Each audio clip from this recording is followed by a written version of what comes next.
Ito guys, ipakita ko sa inyo kung paano tayo mawala sa kahoy. Madali lang yan, kahit bata marunong nito. Kaya karon ipakita ko sa inyo ha kung paano ito gagawin.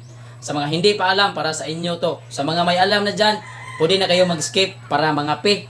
So tara, let's go! Siyempre mga kabirada, una maghimo yung tag video. Una mag-video kadiha ka ng walay tao, ka ng plain dra ba? Plain dra, maning kamo taghimog reels kay para natay ka-upload. Ang ikaduha mga kabirada, ikaw na bahala mag-action diha kung unsa imong gusto ba. Pag ganon ka lang Nindot kayo panahon kay wala joy hangin ba, para inugmas na to diha karon dili gini siya matarog. Pero grabe sang pagkainita, alimuot kay tanan. Pagkahuman mo ka-action, adto diyon ta sa CapCut new project. Pagkatapos i-add na to ang atong gihimo nga video.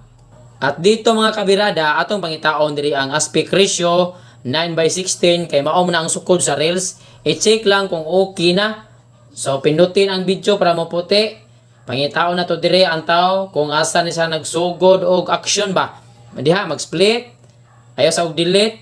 Muadto sa ta sa unahan kung asa na siya, padulong na siya nawala sa kamera ba. Kailangan ang video mga kabirada nakaputi. I-split na to ang nasa unahan kana ba kana nakaputi nga clip ato na siyang i-delete.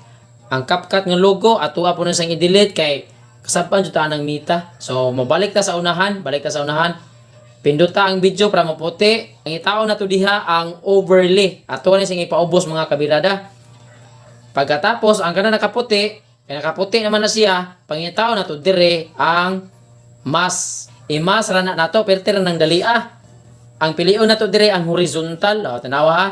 Ang kanang yellow lane, kanang yellow nga bagis ba, ganon-ganon yun lang kamo na bahala mag-adjust diha. Ganon-ganon yung naskamot ba. Ganon lang, ganon. Kanang yellow nga bagis ba, ato na siyang itapat ibutang sa kahoy. Diha ba, ato na ibutang sa tunga. I-check lang kung okay na.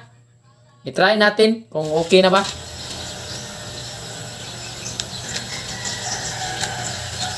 Diba, nawala na. Sa unahan mga kabirada, ang limpyo ta kay pang reels naman ni siya. So tuplo ka ang video nga nasa ubos, i-split. Tapos ang kanang gamay nga clip nga nakaputi ba, ato na siyang i-delete. Kung okay na para sa inyo ha, i-export na yan. So ito na ang kalabasan guys. Sana nasundan niyo. Daghang salamat! Hello.